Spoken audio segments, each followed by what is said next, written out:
Welcome back to episode 112 of the BatChums podcast. I'm Drew Leiter, and joining me tonight is my co-host, the man, the myth, the new legend, Mike Gordon. Howdy, Drew. Are you excited for the team up? Oh, yeah. So this is Batman, season 3, episode 16, The Funny Feline Felonies. Episode aired Thursday, December 28th, 1967, directed by Oscar Rudolph and written by Stanley Ralph Ross. Of course, he's the Catwoman writer. He's written nearly all the Catwoman all the times that she's appeared. The only with only the exception of I think the two-parter where she's with the Sandman. So the other team up that she was in, I don't think he did right because that was supposed to be just a Sandman and thing, and they sort of wedged her in there. Um, and yeah, so it's interesting that, Stanley Ralph Ross still kind of takes ownership of the character, even though someone different is playing her. Right. And I also But want to point out this looks like it's the last episode in 1967. yeah, we're moving to 1968. So So, yep. that's quite amazing as well. Um, I just real quick wanted to point out that, we've got Cesar Romero and Eartha Kitt doing a team up here. This is not the first time they've teamed up. They also appeared in an episode of Burke's Law called Who Killed the Rest in 1965. And then later, actually, that was the only time, I'm sorry, that's the only time they teamed up. I did think it was interesting, though, because in 1985, Cesar Romero and Julie Newmar were featured in the pilot episode of a show called Half Nelson. So Caesar's worked with two Catwoman, actually all three, because he was in the movie, Batman the movie with Lee Merriweather. So he's worked with all three actresses. Uh, but he's never worked with Julie Newmar in this show, if that makes sense. Yeah, that makes sense. So, and yeah, we've got the return of Eartha Kitt, and it's not the first time, of course, Joker's been on this season, because last time he was pretty memorable surfing.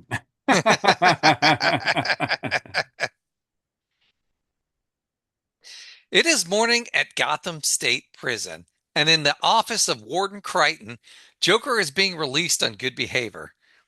As chairman of the parole board, Bruce Wayne has given his case a great deal of scrutiny, and he is convinced that the Joker has mended his former ways.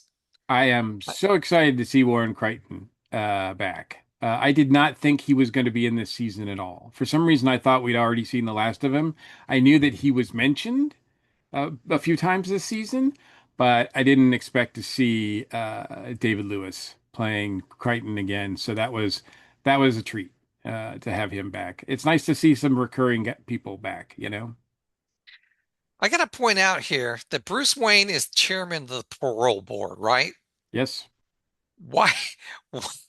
Why does he think? Batman is its control of the parole board. Yes, and he's releasing the Joker. Well, yes. I This find is this this very confusing. this is a very different Batman, Drew. And a very different Joker. Joker points out his suit is made of silk by his fellow inmates. He is going to have to get used to civilian clothes. Warden Crichton gives Joker a $10 bill to help him get started with his civilian life, one replete with good citizenship and fine deeds. So he's wearing this gray suit, which, I looked at and I was like, wow, that looks familiar. And the reason it looks familiar to me is for two reasons. One, because the folks over at Classic Figures Toy Company, they're the ones that have done a lot of Mego-like figures for a lot of different properties, but most importantly, the Batman 66 show. They actually did a figure of Joker in gray suit. So you can actually get that figure. It looks hilarious actually. Um, but also Joker is wearing a gray suit in The Dark Knight Returns. Very, very sharp looking gray suit, gray jacket with black pants. So it's not quite the same, but I don't know if that's a reference to this show when Frank Miller was doing The Dark Knight Returns. But I did think that that was pretty odd that that was there. Um, I mean, he looks good in it because he's a Joker. I But don't know. I thought in this episode, anyways, him wearing the gray suit, it looked weird to me. well, of course, I mean, because we've never seen him in anything else Yeah. other than him when he was wearing the clown outfit in a season one episode. Joker examines the $10 bill and remarks that he used to light his cigars with $10 bills. The Joker offers both Gordon Crichton and millionaire Bruce Wayne a cigar. Bruce Wayne refuses, stating he never uses tobacco in any form. No. Warren Crichton accepts, commenting that he sort of expected it to explode. Yeah, The joke. show I want to point out too when Joker is being quote unquote released from good behavior, that's what Crichton says. There was, according to one source, there was a line cut because Joker was supposed to remark like 64 years ahead of time.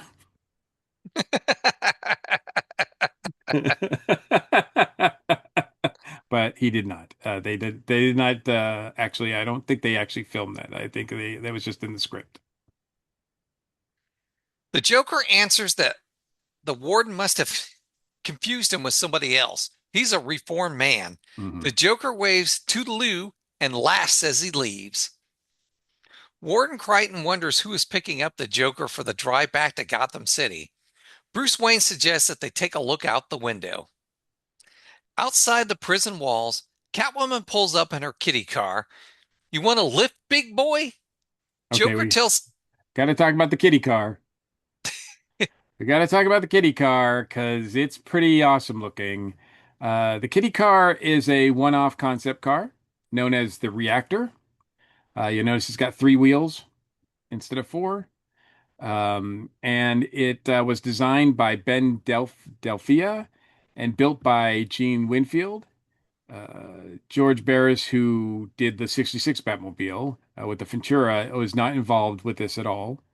It also appeared in a I think it's a movie called Supercar.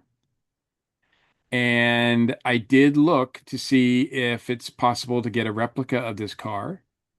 And yes, it is. So the folks at Eagle Moss, who do the Automobilia magazines, they do replica vehicles. They came out with now they called it the Catmobile instead of the kitty car.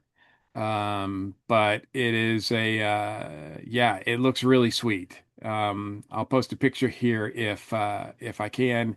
And but yeah, you can look it up. And all of these are available in the secondary market because Eagle Moss put this out like a few years ago. But it looks pretty cool. Nice to have in a collection. So yeah, but it's weird they call it. It's sort of like the Joke Mobile, which they still refer to as the Joker Mobile. But in this case, it's not the Catmobile, it's not Catwoman's car, it's the kitty car, which I like. I actually think that rolls off the tongue better, kitty car. I agree. But she looks pretty sweet in it. Yep, Yeah, Julie Newmar never got a kitty car. which is a shame. I know. I know. Julie Newmar's probably sitting there watching, hey, they never gave me a car. Joker tells Catwoman to pull a gun on him and make it look good, the way they planned. They are probably being watched.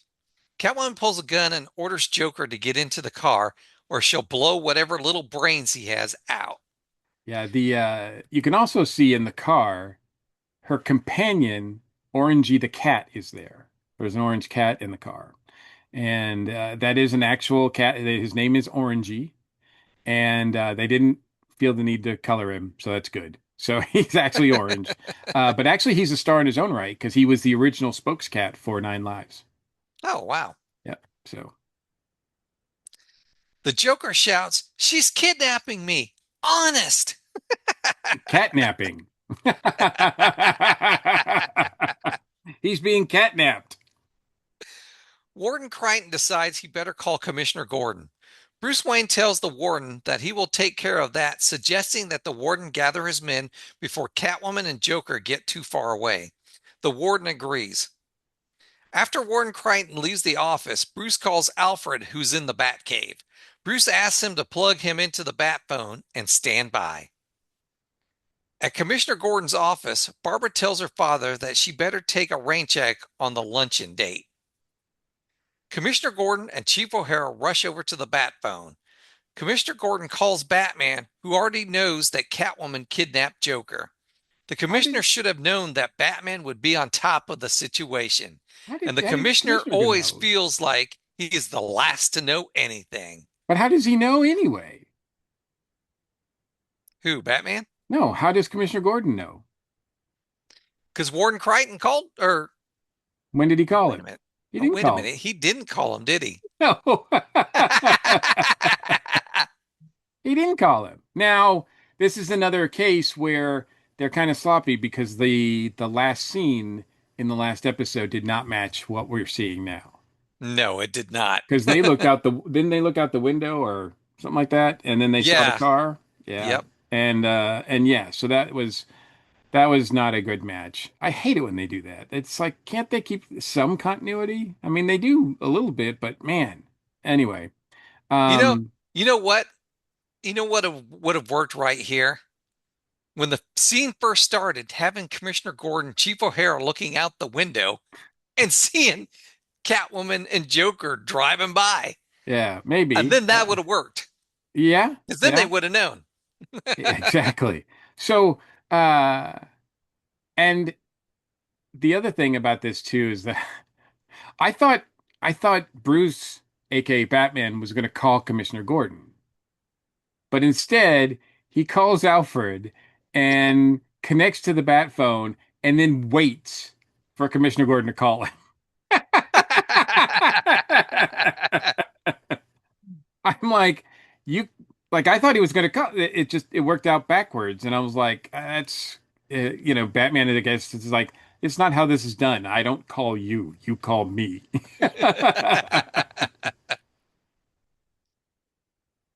Batman tells the commissioner that they will be there right away. Warden Crichton walks back into the office and is surprised that Mr. Wayne is leaving.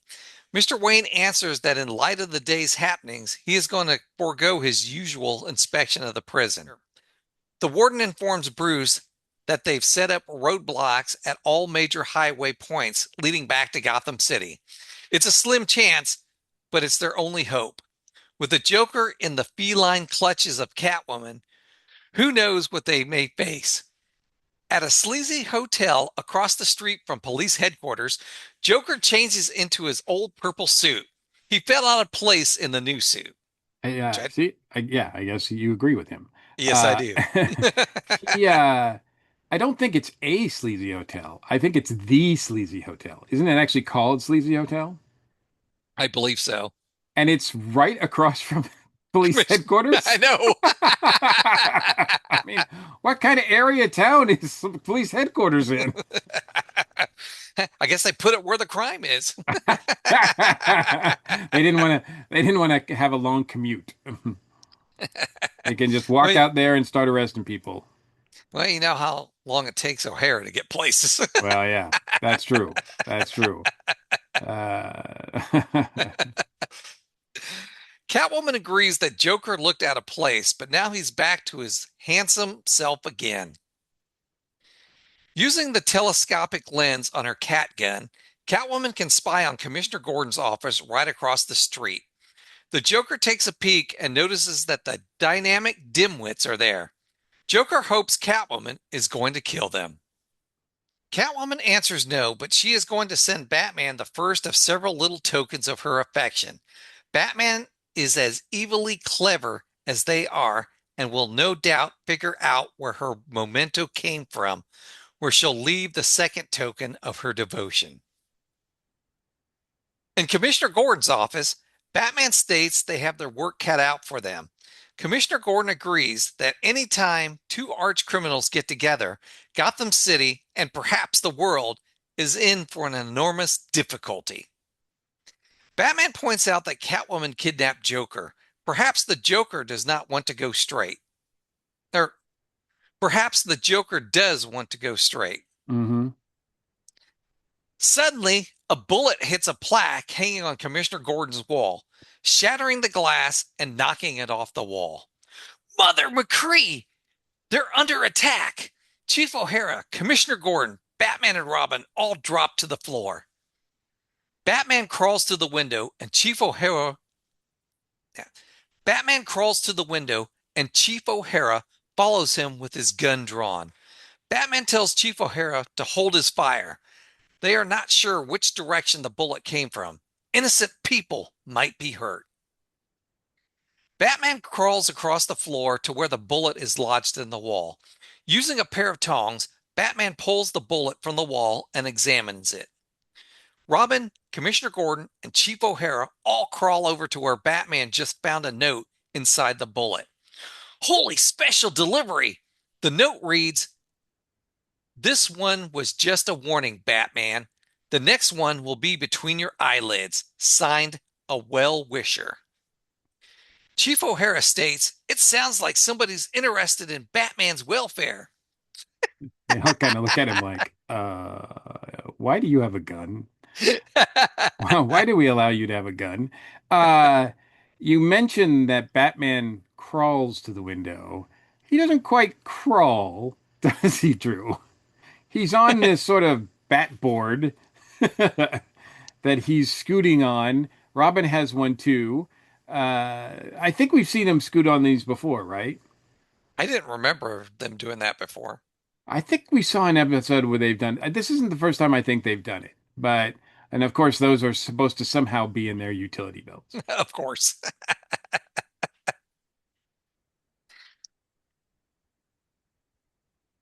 Batman tells Commissioner Gordon and Chief O'Hara to stay put. He and Robin are going to bat creep to the window. Yeah, they Barb bat creep. That's what they call it, even though they're using a board. Barbara walks into Commissioner Gordon's office and wonders if someone lost a contact. Commissioner Gordon tells Barbara to get down. I didn't know they had contacts back then. Yes. They were they were hard and made of glass, or they were very, very hard plastic. I remember they were I think the first pair of contacts I ever had, which was in I don't think it was I think I was in junior high. Um yeah, and my mom had some contacts when I was younger, and yeah, they were very hard. They were not the flimsy ones that you can get, that you've been that you can get for the last, I don't know, half century. So, and I think that made them easier to find, because they were more hard and more reflective, whereas the other ones are just kind of melt into the carpet when they hit. So, At the window, Batman determines that the bullet came from the Hotel Sleazy across the street. Judging from the trajectory and the angle, and figuring the wind at 6 knots per hour, north by northeast, as per this morning's weather report, and doing some quick math, Batman determines what room the bullet came from. A few minutes later, Batman and Robin are searching room 2A at the Hotel Sleazy. They find the suit Joker wore when he was released from prison. Batman pulls out a kit from his utility belt. He sprays a windowsill, brushes it with a little broom, and then examines it with a magnifying glass. No fingerprints. Judging from the which, familiar you wouldn't expect it to be because both Catwoman and Joker wear gloves. but it was nice to see Batman doing detective stuff. Yeah, that's true. At That's true. least I'll give you trying. that. I'll give you that. I'll give you that. But, they do wear gloves all the time. I don't know if we've ever seen their hands. Judging from the familiar scent of cat lily perfume, which is Catwoman's trademark, and that suit over there, Batman determines that they were in this room no less than 3 minutes ago. Batman asks Robin if he found anything, and Robin states a scrap of paper, nothing more. Suddenly, Batgirl arrives. Robin wonders what Batgirl is doing here. Batgirl answers that she might be able to lend a glove, so to speak. See, Batman's see, they acknowledge they all wear gloves. Batman states that Batgirl constantly amazes him with her ability to stay on top of a caper as quickly as they do. Batgirl answers tea leaves, stars, crystal gazing, all part of a woman's crime fighting arsenal. While Batman and Robin are distracted, Batgirl secretly picks up the scrap of paper that Robin found. She asks them if they found any clues. Batman answers that they found enough clues to let them know they are dealing with both Catwoman and Joker. Batgirl asks how she can help. Batman states that until they can find something more tangible, she can't.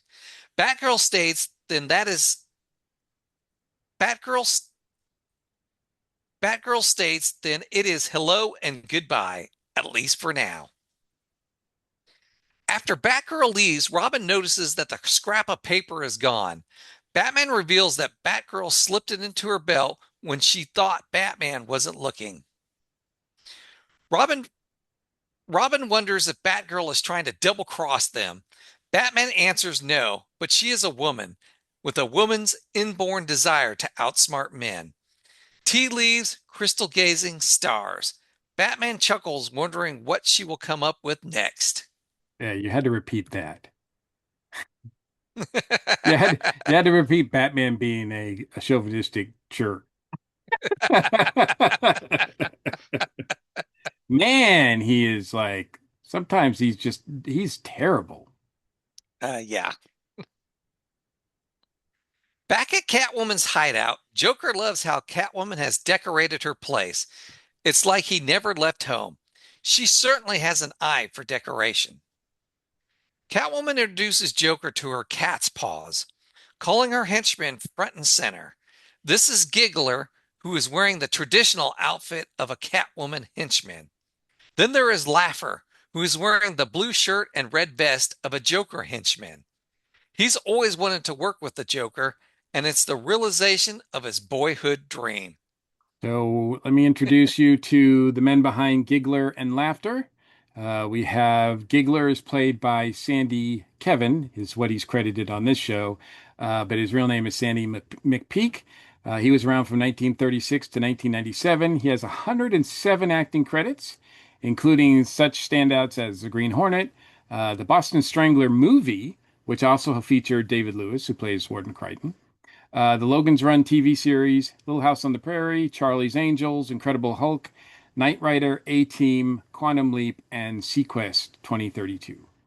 Man, he's So, got quite a resume there. and that's just a small, I mean, 107 acting credits, but look at all the cool shows he was on, especially during Yeah. the 80s and 90s. He did mostly TV, a couple of movies, like I mentioned, but mostly TV. As far as Laughter goes, he was played by Bobby Hall, and he's got 26 acting credits, and that's all I was able to find out about him because even IMDb doesn't have any more information about him. His other 26 acting credits are not, they're just all within like 10 years of this show, and they were mostly westerns and not a lot of genre shows. Um, I kind of just sort of chuckled to myself because his name is Bobby Hall, of course, and there's a comic guy named Bob Hall who drew Spider-Man, the Avengers, Squadron Supreme. He created actually the West Coast Avengers for Marvel. He was a Marvel editor in the 70s.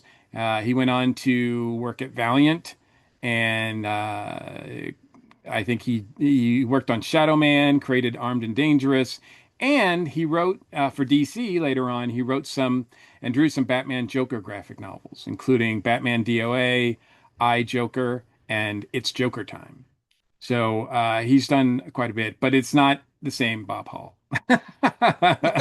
So, but I did think it was funny since I couldn't get any information on Bobby Hall. I thought it would be cool to talk about Bob Hall. So Anyway, so yeah, that is the two henchmen, and there's more than two, as we'll find out later, but I don't know anything about Yeah, them. as normal for season three, they double. At least, yeah. But yeah, yeah, I don't know the other guys. I think they're just stuntmen, but Joker tells them to keep smiling. Catwoman believes they are the perfect aids for their evil crime spree. I And do I do like here too that one of them is dressed up like the Joker's henchmen are usually, yep, and the other is dressed like the Catwoman's henchmen usually are, and I thought that was kind of cool. Although I thought they were going one of them was going to have a cat related name. They both have Joker related names. I noticed Uh, that too, but yeah, so um, yeah, it's not rocket science here, but but it is I like Catwoman's henchmen's outfits better than the Joker's. So, and does it seem to you through like the Joker seems kind of not smart in this one. Like he keeps like asking Catwoman like what are we going to do now? What are we doing this? And he doesn't seem like he's like the one in control here. he hasn't been. I noticed that too. Catwoman's in control of this, Yeah. and he's just following along whatever she tells him. Yeah. And I think we'll find out later he pulls a move that I'm really happy with. But before that, he just sort of acts so like, yes, yes, no, sir. What are we going to do? What's the scam? How are we going to do this? And he just doesn't seem like that. I've just never seen him portrayed that way before. He's really kowtowing to Catwoman, And and I don't speak. blame him because Eartha Kitt is somebody that I wouldn't mess with. And speaking of crime sprees, Catwoman reveals a poem handwritten over 200 years ago during the French and Indian War, one she stole from the library. It was written by Gerson Maltese, the famous crook, and it's a clue to 1 million pounds of gunpowder he stole and hid someplace in Gotham City. Oh, Drew, you missed out. You could have said it in your almost trademark tone. 1 million pounds. 1 million pounds. There There you you go. go. Catwoman explains that they are going to find the Catwoman explains they are going to find that gunpowder and blow a hole in the Federal Depository building that you can drive a truck through, then drive a truck through and loot the place. Joker wonders why they just don't heist a bunch of dynamite. Catwoman answers that is far too simple and not half as much fun as being devilishly clever. After all, they are not common thieves. Catwoman reads the poem. Gunpowder is what you shall find. Should you have a most logical mind, in riches you'll wallow, if you carefully follow the clues I have herein consigned. My old nightshirt will do for a start, and its hem is a clue that a in its hem is a clue that a chart. Then from there find a crib, on its side is a fib, and my powder is yours if you're smart. This this definitely feels like more of a Riddler thing. It does, doesn't it? I don't know if at any point the Riddler was like if they were considering having her team up with the Riddler for this instead, and it didn't work out. But the fact that this is a big riddle that they're after is just feels like more of a Riddler thing. But um, it's pretty cool. But I think Joker looked at it as like, what does it mean? And he's acting he's acting all just not like himself, really. Joker compliments Catwoman that her voice has a nice lit, but wonders just what the poem means. Catwoman answers that she has located the nightshirt and the crib. Their next move is to purloin and, if possible, permanently purge Batman, Batgirl, and Robin, the Boy Wonder. It's a shame we can't roll our R's because Yeah, I'm not even gonna try. She does it great. I mean, she's the master at it. Like, I mean, that's why she got the gig, I think, right? Like, and I mean, well, there's a lot of reasons she got the gig, but, um, yeah, the way she speaks and just rolls, those R's, gives you shivers, It, doesn't it? yes, it does. And she speaks eloquently. I Yes. mean, I'm trying to do notes and stuff. I'm even trying to read some of this stuff back. It's not the easiest. You've gotten a little more appreciation for them. Is that what you're saying? Yes. Joker one oh, Joker wonders if they know about the poem. Catwoman reveals that if they don't, they should shortly. She left a corner of the parchment in that flea bag of a hotel room. Elsewhere, Barbara Gordon, the mild-mannered librarian, attempts to find the document, but it is missing. Luckily for her, the Gotham City Library makes micro Luckily for her, the Gotham City Library makes microcopies of everything. A short time later, Batgirl sneaks into Commissioner Gordon's office and uses the Bat phone. At Wayne Manor, Bruce tells Alfred that he'll answer the call, which is lucky for them because I think Batgirl would have recognized Alfred's voice. What do you think? Hey, I didn't even think about that.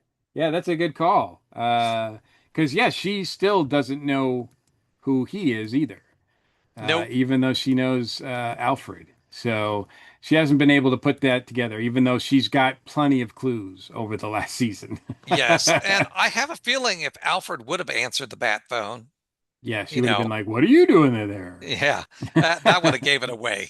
There would have been no denying He's just like, I'm just over here kicking it with my pals, with the dynamic duo. Batman is surprised to learn it is Batgirl. Batgirl states that just as there are secrets in crime fighting, so should every crime fighter be allowed his or her secret. Batgirl states she has come up with something that may help them in their search for Catwoman and Joker. Batman asks Batgirl if she has been crystal gazing again. Batgirl responds that this time she used cards. I mean, she's taking it on the chin, but man, later on, I'm surprised that she actually helps him. Batgirl tells Batman to meet her immediately at the apartment of Little Louie Groovy at 27 Disk Drive. Batman clarifies Little Louie Groovy, the teenage tycoon who's never missed producing a million seller record? A million seller record? There you go. That's my Drew. Dick states, Gosh, Bruce, I've always wanted to meet him. While he is still on the phone with Batgirl, making Taking, a 1943 Robin mistake. And luckily, Batgirl didn't hear Dick's comment. or did she? No, yeah. I mean, even if it was Commissioner Gordon on the other end, Dick, you got to be like smarter than that, man. I mean, I know he was excited, but come on. Yeah, as soon as he said that, I'm like, come on, that's a 1943 Robin mistake. Yep, yep, yeah. Reference to the show we're reviewing on our Patreon, which has been fun. Batman tells Batgirl they will be right there and hangs up the phone. To the bat poles. Oh, I actually put it in there. So this is the part where they go down the bat poles, and I'm happy they included it because we hadn't seen it for a while, and I really enjoy it. Yeah, I mean It's we it's got so used to iconic. it. Yeah, we got so used to it, seeing it every episode. Now we're seeing it like every other, like not even every other episode. So we're seeing some of these clips, so they seem a lot fresher. Yeah, it's not every other episode. It's once in a blue moon. Elsewhere, in the Grovey pad of Little Louie, the young tycoon of the recording business, Louie tells his agent that he's recording a new group he just discovered 20 minutes ago called the Gotham Boulevard Off Ramp. They'll have the number one record in the country a week from Tuesday. So Okay, go ahead. who's the agent? Because Okay. I I know. don't think they listed his name, He was uncredited. I'll get to him in a second, but but he first we got looks to. very familiar to me. Sure, absolutely, and I think you'll know why in a minute. Um, but I'm gonna make you wait a little bit, but because I want to talk about Little Louie Groovy, who, according to Stanley Ralph Ross, he based on record producer Phil Spector, and who's a big, I don't think you need to explain who Phil Spector is, but if not, Google Google him because yeah, he was big, and it looks like they're using that wig again. It's the same wig that Dick was using when he was playing the drums a few episodes ago, and was used in that Joker Penguin two-parter when they had those two uh singers. So yeah, they got the monkey wig out again. What I call it the monkey wig because it's like Monkee monkeys. Right, right, right. So Little Louie Groovy is played by Dick Kallman, who was around from 1933 to 1980. Dick Kallman was an actor. Not a lot though. He did some movies and television in the 50s and 60s, but he only has 17 acting credits. But he did a lot of stage work. He did some of the play. He toured with How to Succeed in Business Without Really Trying, and I think that was the same one that uh, Rudy Valley was in as well. Um, I'm not sure if they were in it at the same time, but it doesn't matter. And he also was an accomplished singer who recorded an album in 1963. But one of the reasons why he didn't work a lot in movies and TV after this is because he kind of retired. In 75, he joined a partnership to manufacture women's clothes and then after that he became a dealer in antiques. So and in 1980, Kalman and his associate were found shot to death when their antique place was robbed. So this is kind of awful that happened to him, but it's also kind of ironic because here he's going to get robbed. But yeah, of course these villains and these robbers are not near as brutal. But so going on a more happier note, the talent agent that you recognize was played by Joe E. Ross. Now Joe E. Ross was around from 1914 to 1982. He has 15 acting credits. The biggest thing that he did, the reason why most people know him, is because he was in a series that lasted 2 seasons with 60 episodes called Car 54, Where Are You? Oh, okay. That was from 1961 and 1963. He played Officer Gunther Tootie, and that's where he got his catchphrase from, where he goes, ooh, ooh, like, ooh, ooh. And I don't know if I did that justice and all, but anyway, and so that was his trademark. He also did some movies, but for me, he's also more recognizable by his voice because I didn't watch Car 54, Where Are You? But I was aware of it, I think, but I don't think I'd ever watched it. But he kind of reprises a similar role in the cartoon Hong Kong Phooey. He plays Sergeant Flint in that one, and he's in every episode of Hong Kong Phooey, which there's only 16 of them. It only lasted one season.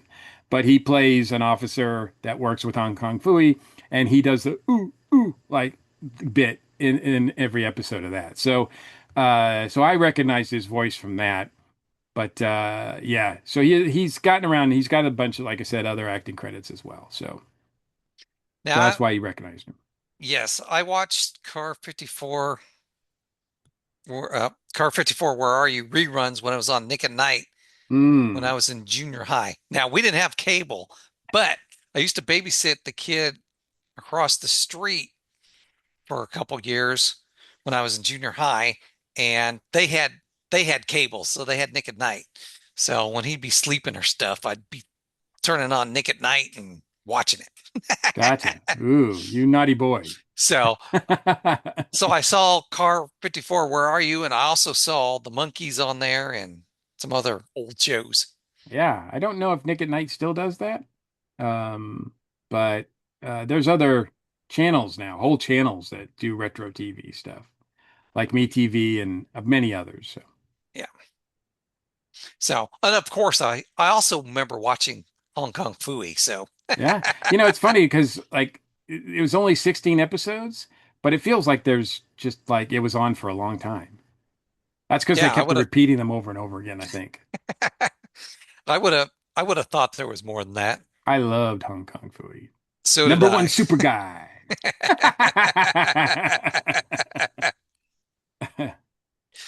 When little Louie's agent leaves, little Louie pulls off his hair and beard, and he puts on a sleep mask and goes to bed. Moments later, Catwoman, Joker, and their henchmen enter little Louie's bedroom. Catwoman tells little Louie that he just slipped the groove. Now, I gotta laugh because when he goes to bed, he's not even laying on a pillow or anything. He just kind of flops down, and I think his feet are dangling off the side of the end of the bed. Yeah, I think I'm so. like, He's wearing a huge nightshirt. Well, it's just, of course, that's what they're there to steal. But yeah, I don't know. I didn't really pay attention. I mean, it's the whole thing is fun. The set design is really cool. It's like like everything is record shaped or vinyl shaped, if you will. Even his bed and his overhead, like his like there's a big. I don't know. I'd get kind of nervous if there was a big old vinyl gold vinyl record, gold record hanging over my head on my bed. But yeah, but I thought it was a fun set. Yeah, and I mentioned I meant to mention earlier that the Catwoman Joker set is fun too because when Joker comes in, he's like, "Oh, it's just like home," because she's actually incorporated clowns and Joker type stuff in her hideout, and she's still got her throne, and I think her phone is still there that we recognize, but everything else is like a lot of the stuff that's Joker's related. So she's done a pretty good job at making the Joker feel at home. little Louis sits up with his sleeping mask on, wondering who is there.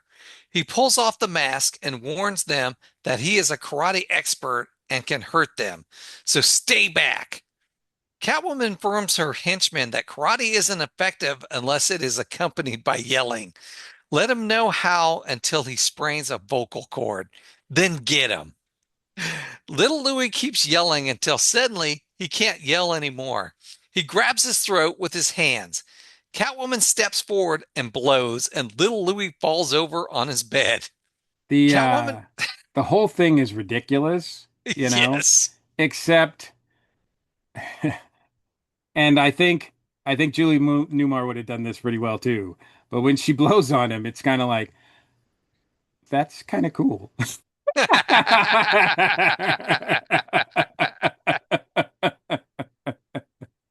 She sells it, let's put it that way. Catwoman orders her henchmen to attack, and they steal little Louis's nightshirt. Joker has to give Catwoman Thank credit. God he was wearing boxers. That's all I'll say there.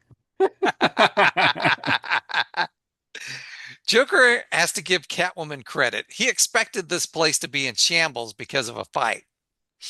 Batman and Robin appear, stating that this place may yet be in shambles. Because we're Catwoman gonna is, destroy everything.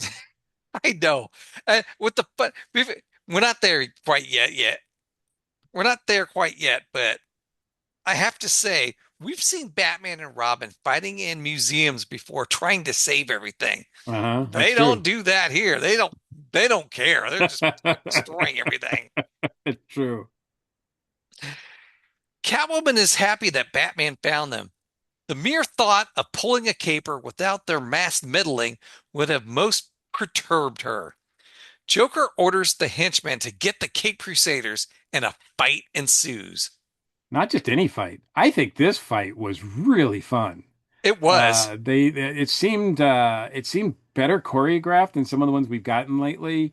Joker takes one particular punch from Robin that looks just devastating, like he falls over onto a breaks a chair or something. Batman takes some good licks, and then he breaks a vase over one guy's head, and he takes the vase stand and bashes somebody with it. Like They start swinging from the bed vinyl record thing. There's a lot of fun with this fight sequence. It's the best fight sequence I think we've had maybe this season. Yeah, I have to agree with you there. During the fighting, little Louie frets as both the dynamic duo and the villains break many items during the fight. When the fight is over, little Louie exclaims that it will cost him over $11,000 to replace all the goodies. Batman tells Mr. Groovy not to worry. Full restitution will be made, even if it takes Catwoman and the Joker the rest of their natural lives to pay it off. Uh, Bruce, you're pretty rich. I can't believe there's not a Batman Break Stuff fund at Gotham City headquarters, police headquarters. So you can get reimbursed from a special fund, provided by the Wayne Foundation, of course. Yes. Batman doesn't know why Catwoman and the Joker went to all that trouble to steal a nightshirt. The Joker blames Catwoman, stating it was her fault. If they recall, it was Catwoman who kidnapped him. Catwoman told Joker that Louis Groovy was a hip cat and that it might be fun if they stole the cat's pajamas. Batman knows how Joker is Batman knows how Joker is about practical jokes. He couldn't resist. So Ba- here's where I'm saying, like, I know it turns out that this was planned, I think, but still, Joker, like, throws her under the bus. And we saw in a previous team up with Joker and Penguin, Joker is quick to just turn on his partners. So this is the funnest thing that I think besides Cesar Romero doing the suit gag in the beginning, like this felt like the Joker here, where he was just sort of like, it wasn't my fault and doing all of that, and sort of turning on Catwoman. And she sells it too. She's looking at him like, you fiend. But then she kind of has a smile on her face, like, yeah, this is going according to plan. I know what he's doing. Batman thinks Joker must have flipped his raspberry.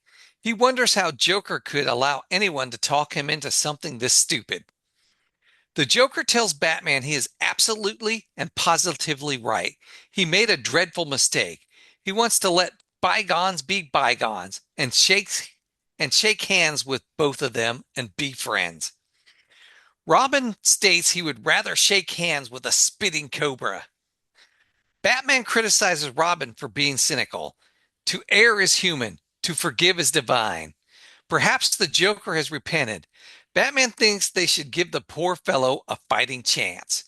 And I think Batman's being gullible here. And Well, you know, think about it though. It was earlier in the day he thought the cigar was going to explode, and it didn't.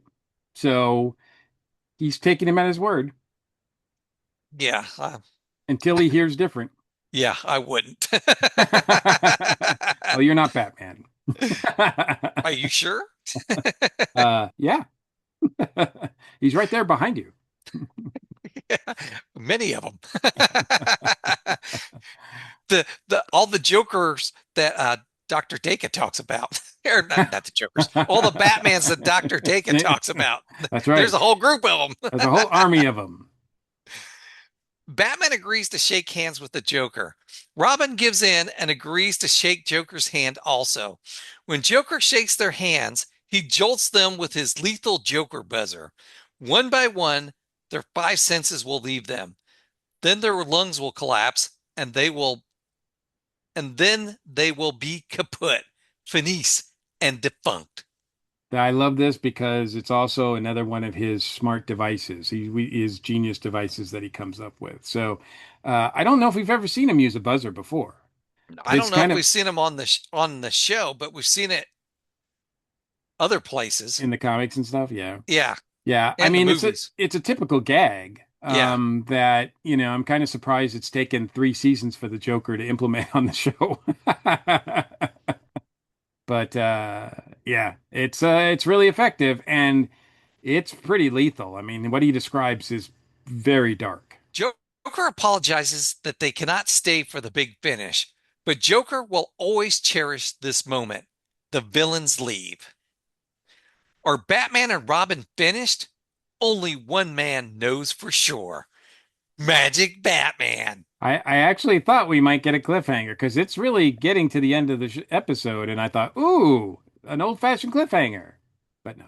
No, I know. I was disappointed too. I thought because of all the shows we've had in season three, this one felt more like season one and season two. I agree. I agree. All right. Magic Batman or Batman and Robin finished. Here we go. Answer: you've won this fight. He's out of practice.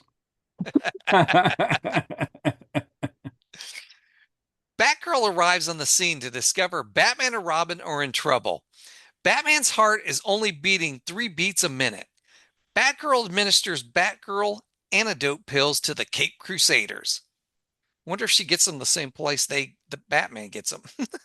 Well, we think Batman makes them, right? So I don't know, yeah, how she would have gotten some. But and Unless he supplied her some. I mean, I think he just thinks that she's gonna, use tea leaves and herbal whatnot to make his yeah, this is when I'm like, you know, Batgirl, I would not I would let him suffer for a little bit. But much later we will see her sort of rebel against them in a way in a cliffhanger type situation, but quite famously so. So I look forward to talking about that at some point. We won't reveal it now, and if you know, you know, but we'll talk about it at some point. Once Batgirl has recovered, he asks Batgirl what took her so long to get there. Batgirl responds rush hour traffic, plus all the lights were against her. They didn't want her to speed, did they? She probably took the same route O'Hara would have. Yeah, exactly. Robin states that Batgirl's good driving habits almost cost them their lives. Batman tells Batman tells Robin that rules are rules, but he does have a point. No, he does not. You guys got caught with your pants down, and she saved your butts. You should Yes, thank her. right. And you guys were stupid enough to shake Joker's hand. Exactly. You should know better. Together. Yes, together, I know. Batman wonders how Batgirl's yeah. Batman wonders how Batgirl knew how to find Catwoman Joker here. Batgirl replies that it's all written in a poem the villains have in their possession. The nightshirt they stole and the cradle are clues to an enormous cache of gunpowder. The crib is now in the possession of Carnaby Katz, a devil-may-care men's clothing designer from Londinium. Nice reference to Londinium. Yeah, there we go. Batman, Robin, and Batgirl arrive at the mansion of Carnaby Katz to discover that the 17-year-old locusts have descended upon him. The Joker and Catwoman didn't touch the safe or his wife's jewels or his collection of comic books or anything valuable. All they took was the cradle. The villains left seconds before the trio arrived. Yeah, Carnaby Katz here is played by Ronald Long, who was around from 1911 to 1986. 74 acting credits, including such genre shows as Dennis the Menace, Tarzan, Man from Uncle, Lost in Space, Mission Impossible, Get Smart, 6 episodes of Bewitched, Columbo, and an episode of Wonder Woman. That's a pretty good, that's a pretty good lineup right there too. Yeah, sure is. Batman Batman asks Batgirl if she knows where the gunpowder is hidden or why the villains might want it. Batgirl states the poem wouldn't have led them to the clues, and without the clues, they are lost. Batgirl suggests they wait and see what their next move is. Robin wonders where they could have disappeared to so quickly. The narrator states that the Joker and Catwoman are closer than they think, just outside, waiting to ambush them. Will Joker and Catwoman make good their plan to steal millions? For the answer to these and other cataclysmic questions, watch the next episode. Now, according to one source, the original cliffhanger ending was going to be more traditional. Batman and Robin and Batgirl were going to be in the death trap together, more like the first two seasons. However, it was scrapped due to budgetary reasons. And when the cliffhanger was rewritten, there's a couple lines in the part two, which we'll get to, that kind of refer to something that never happened. So they didn't clean up the script very well, I guess. But anyway, yeah. So I don't think it would have been that difficult to come up with a cliffhanger because they already had one. I mean, Batman and Robin were looking like they weren't going to make it. So, you just leave out Batgirl until the next episode, and Uh, or you do. know, we, you know what would have been more funny? Showing her stuck in traffic. Yeah, it's true. That's true. But wait, what's this? Batgirl stuck in traffic? Will she get there in time? Yeah, see, they could have done that, Drew. Yeah, they could have. They missed an opportunity. Yep. So, yeah, that's unfortunate, but you're right. This is a lot of fun. Uh, there's some nitpicks here, of course, we pointed out, but by the most part, Cesar Romero and Eartha Kitt are just having a blast. They've got great chemistry together. And I'm glad this is a two-parter. I'm glad this is not just a oneer. And I would love for this to be a three-parter actually, because I think they work so well together. Now, obviously, both of them work well as solo, but to see them bounce off each other, except I do feel like Joker's got something else in mind, like he's going to turn on her or something for real, because he's the Joker, right? Like he's got to be doing something other than just if he's in this whole story, if he just keeps kowtowing to her, I'm going to be like, what is happening? But yeah, I mean, spoiler alert: the next episode is titled "The Joke's on Catwoman," so so I think that might be pretty telling. But we'll see. We'll see next week. All right. Well, that wraps up another episode. Do you have a shout out, Mike? I do, since we're talking about Joker, Batman, Robin, Joker, and Catwoman, and since we were also featured in this episode was a record producer, I thought it would be cool to show something that I recently discovered when I was organizing my stuff. I did a full like or reorganization of a lot of my office and my room and my stuff. You guys can't tell at home because you're probably looking back there going, he hasn't changed a thing. But trust me, things are in a much better place than they were like a few weeks ago. But one of the things I discovered that I pulled back from my old youth was this vinyl power record. Ooh, cool. It's by Power Records. Came out in 1970s, in the mid 70s. Power Records was a thing. Did you have Power Records, Drew? I don't think so. Wow, because they had a bunch of them. It was a division of Peter Pan Records, and they came out with like a lot of comic book stuff. And a lot of them came with comics, like the single stories. Like I have a Power Records from Spider-Man that has Mark of the Man-Wolf as an adaptation of that comic story.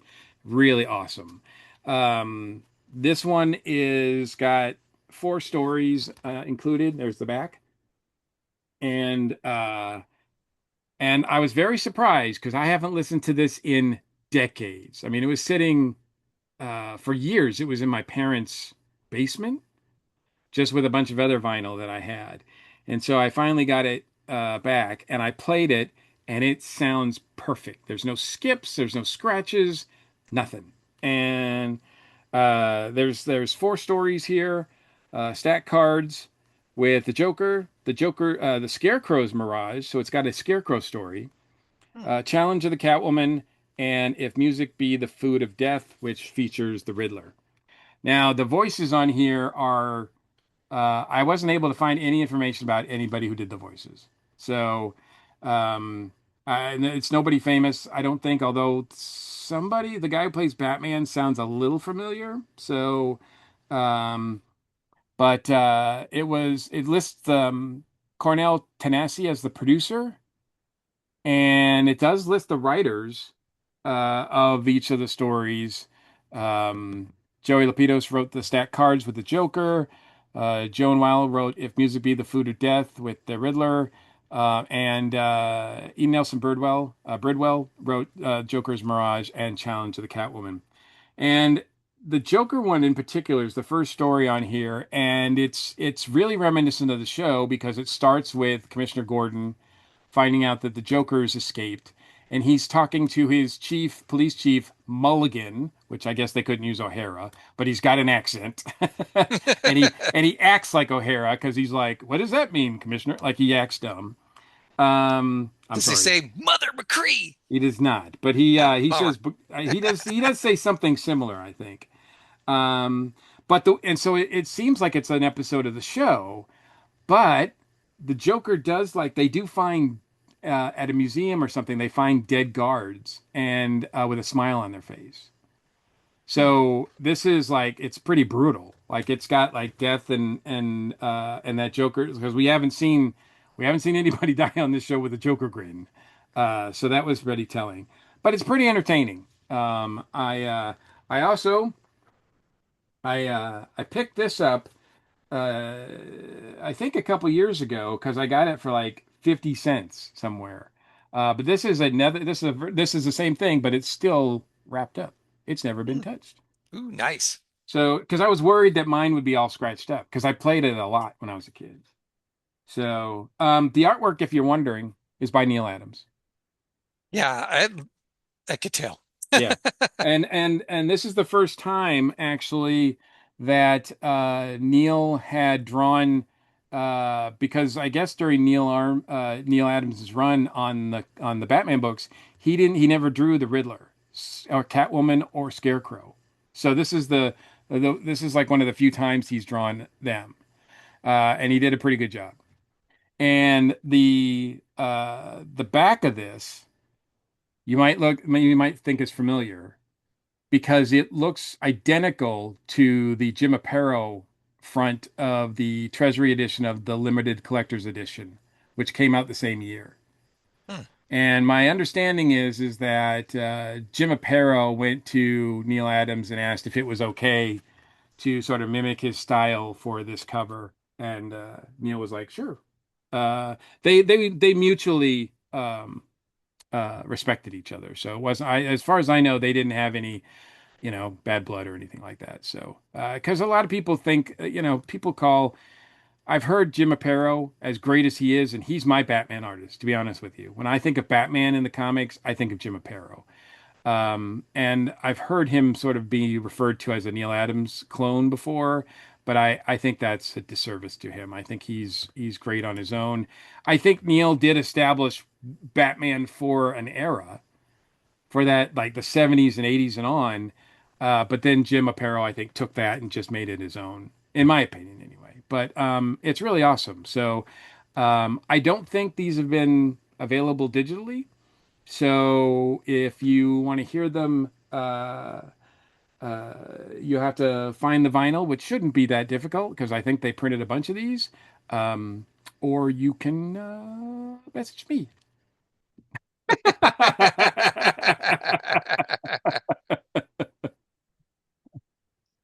So you didn't have any of these when you were a kid? No. Wow. Now, I remember getting storybooks from the library and playing them on a record player and following along as they Hmm. read the book to you, but I didn't have any cool comic book things like that, and I don't think the library had them either. Ah, So, that's a shame, man. but I remember getting like the Great Pumpkin Charlie Brown on record and following through it and other stories. So, the good old days. Ah, yes, the good old days. I have a lot of books on record, Power Records, and I know a few people who collect them because they did some like I said, they did not just comics, but they did TV series tie-ins too. Because there's a couple $6 Million Man ones. I know that Star Trek. There's a couple Star Trek ones. They were very popular, and none of them used the actual voices from the shows. They're all cheap imitations. Yeah, there's no there's no Batman theme in this. It's all kind of jazzy orchestra music or whatever. I mean, it sounds nice, but it's obviously like a cheap version of it. But it's kind of fun in its own way.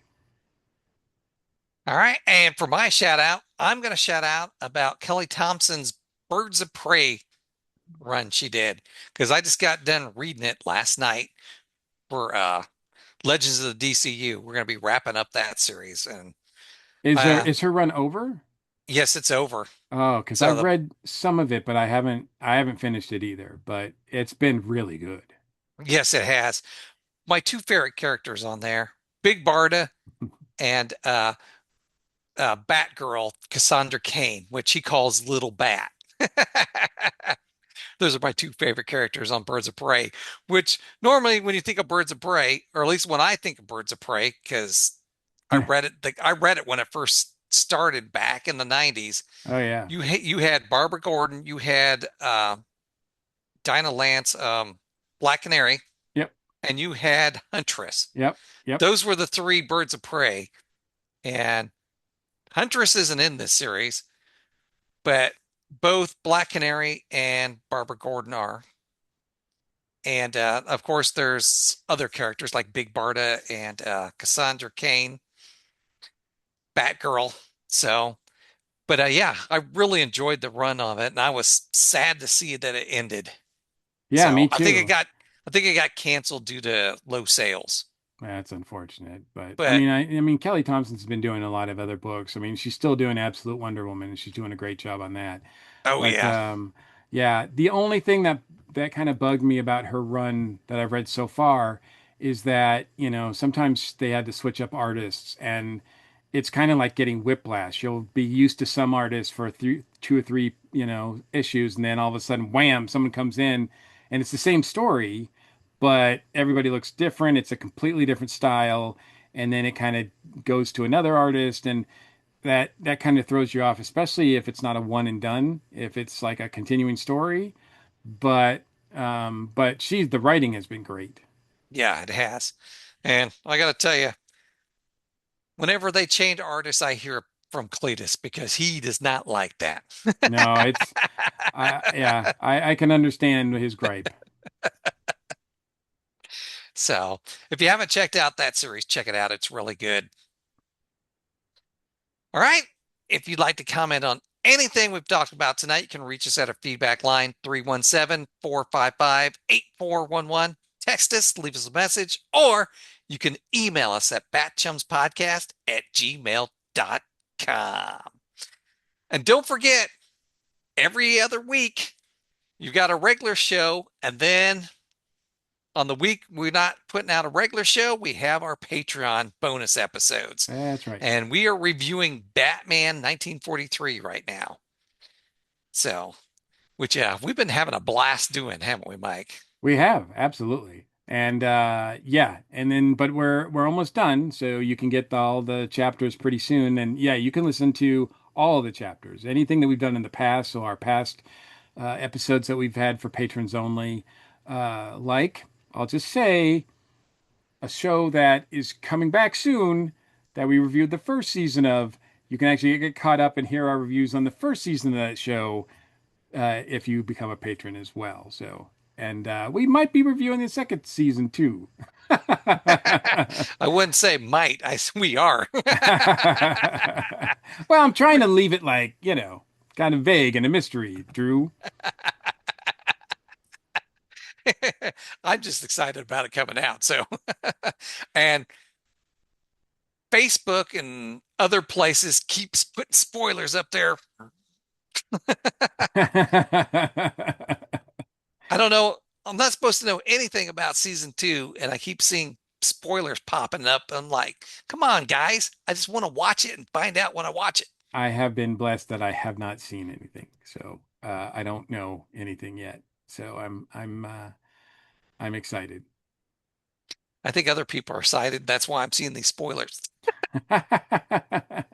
Or they're just being spoiler jerks. Yeah. We're gonna send Batman and Robin after you. All right, you ready to get out of here, Batchum?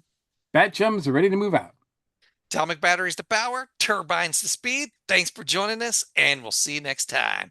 Same bat time, same bat channel. Don't worry, more jokes, more meows are yet to come. Not an MGM production or MTM. Isn't that more of a roar?